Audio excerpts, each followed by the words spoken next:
औपचारिक ऐलान था वो हो गया है। उपेंद्र कुशवाहा जो कि जेडीयू पार्लियामेंट्री बोर्ड के अध्यक्ष हैं, उन्होंने बाकायदा ट्वीट किया है। उपेंद्र कुशवाहा ने ट्वीट करके कहा है कि नए स्वरूप में नए गठबंधन के नेतृत्व की जवाबदेही के लिए श्री नीतीश कुमार जी को बधाई। नीतीश जी आगे बढ़िए, देश आपका इंतजार कर रहा है। यानी कि नए गठबंधन, नए स्वरूप में नए गठबंधन, यानी कि औपचारिक जो अभी तक जो बातें आ रही थी कि बैठक में क्या बातें हुई, नीतीश कुमार ने गठबंधन तोड़ दिया, लेकिन ये पहला औपचारिक ऐलान उपेंद्र कुशवाहा ने ट्वीट करके कर दिया है। उन्होंने कह दिया है कि नया स्वरूप में नया गठबंधन बन रहा है जिसका नेतृत्व नीतीश कुमार कर रहे हैं और उनको बधाई दी है। तो यानी कि ऑफिशियल हो गया है ये उपेंद्र कुशवाहा के ट्वीट से कि जो बीजेपी और जेडीयू का गठबंधन है वो टूट चुका है और अब 4 बजे जाके उस जो नए गठबंधन को सरकार बनाने के स्वरूप पर और पुराने गठबंधन के टूटने की जानकारी राज्यपाल को नीतीश कुमार देंगे। तो ये एक सबसे बड़ी खबर टाइम्स ऑफ भारत पर। अमित, अगर इस ट्वीट में एक बात देखें, सबसे गौर करने वाली बात यह है,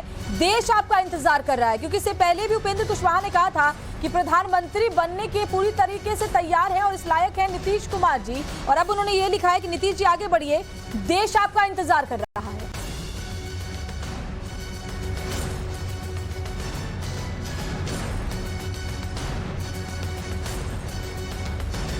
अमित,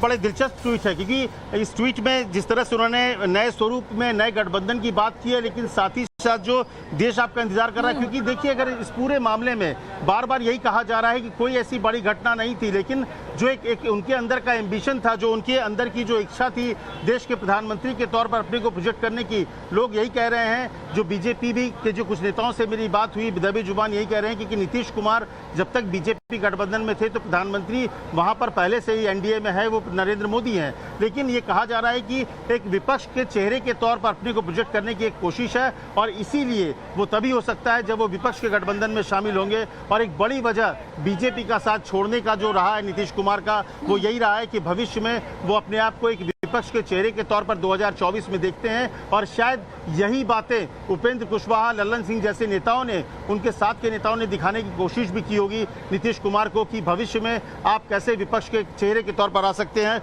और यही बात उन्होंने कहा है कि देश आपका इंतजार कर रहा है। मुझे लगता है कि यही सबसे बड़ी बात, सबसे बड़ी जो लाइन है वो यही है कि आगे बढ़िए, देश आपके साथ है। अगर साकेत का मैं रुक कर पाऊं, साकेत भी क्योंकि लगातार वहां से तस्वीरें दिखा रहे हैं, राबड़ी आवास के बाहर से वो मौजूद हैं, और साकेत का रुक करेंगे। अवधेश जी, ट्वीट आपने भी देखा जिसमें लिखा है कि देश आपका इंतजार कर रहा है, और इससे पहले भी उपेंद्र कुशवाहा ने कहा था कि प्रधानमंत्री बनने के लायक है नीतीश जी। ऐसे में जो हम बार बार बात करें, ना सिर्फ विधायक की बिहार की वर्तमान राजनीति, बल्कि 2024 के लोकसभा चुनाव की तैयारियों को देख करके भी ये बड़ा कदम उठाया नीतीश कुमार ने। देखिए, जाहिर है कि अगर ये बात, चूंकि उपेंद्र कुशवाहा ने सुबह भी जो ट्वीट किया था कि क्रांति दिवस पर नई क्रांति की तैयारी करिए, नीतीश जी का देश नेतृत्व के लिए इंतजार कर रहा है, अभी भी आया है, तो इसका मतलब यह है कि ये केवल जो अभी जो कुछ हम देख रहे हैं इसमें केवल आरजेडी और जेडीयू ही शामिल नहीं है, सिर्फ ट्रेलर है। इसका मतलब कुछ और भी शक्तियां, जो पॉलिटिकल फोर्सेस हैं, जो चाहती थी कि केंद्र से नरेंद्र मोदी हटे, और जिसने देख लिया है कि कोई विपक्ष का कोई नेता सामने आ नहीं रहा है, ममता बनर्जी भी पीछे जा चुकी है, शरद पवार नहीं है, उन लोगों ने शायद मिलजुल के कोई एक वातावरण बनाने की कोशिश की है। अब ये थोड़े समय में क्लियर होगा, क्योंकि ये अब बिहार तक नहीं है। इसका अर्थ ये हुआ कि नीतीश कुमार और उनके बीच यही सहमति होगी कि तत्काल तो वो मुख्यमंत्री बनेंगे, लेकिन 2024 में शायद नीतीश कुमार लोकसभा का चुनाव लड़ें, वो सेंटर में जाने की कोशिश करें और तेजस्वी जो है बिहार को संभालें। ये अभी की स्थिति में तो एक इसकी ध्वनि है। दूसरा ये हो रहा है कि शायद, जो मैंने पहले भी कहा था कि जो लोगों ने 2010 से उनके अंदर भाव पैदा किया था कि आप ही हो जो नरेंद्र मोदी को चुनौती दोगे, तो समानांतर सेकुलर चेहरा बनोगे और सेकुलर चेहरा बनकर के आप विपक्ष के प्रधानमंत्री का उम्मीदवार हो सकते हो सकता है प्रधानमंत्री हो जाए। कुछ लोगों ने इस बीच उनसे कांटेक्ट भी किया होगा, उनसे बातचीत भी हुई होगी, तो यह खेल हुआ है इसके बीच में। लेकिन क्या मेरी समझ में ये नहीं रहे, क्या नीतीश कुमार भारत की वर्तमान राजनीति को ठीक से नहीं समझ पा रहे हैं कि इस समय कांग्रेस की हैसियत, आरजेडी की तो बिहार में हैसियत है,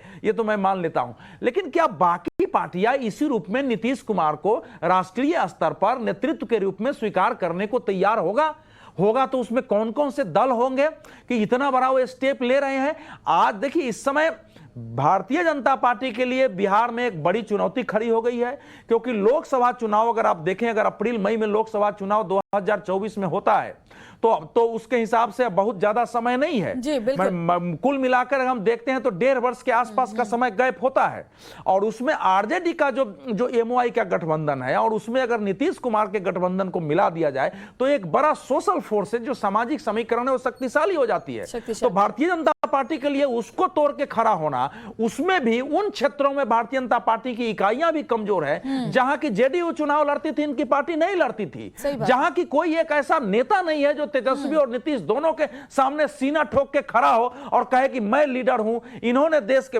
राज्य के साथ कैसे विश्वासघात किया वो लड़ सके। तो अब केवल नरेंद्र मोदी की और अमित शाह की बदौलत बिहार के लोग ये सोचे कि हम पलट देंगे, तो लोकसभा चुनाव की दृष्टि से भी एक चुनौती खड़ी हो गई है और वो बीजेपी को देखना पड़ेगा। और अब देखना पड़ेगा, बिल्कुल सही बात। लेकिन यहाँ एक बात मैं और कहूंगा, अब जाना रिपोर्टर का, मैं ये कहूंगा क्या बिहार के लोग ऐसे व्यक्ति को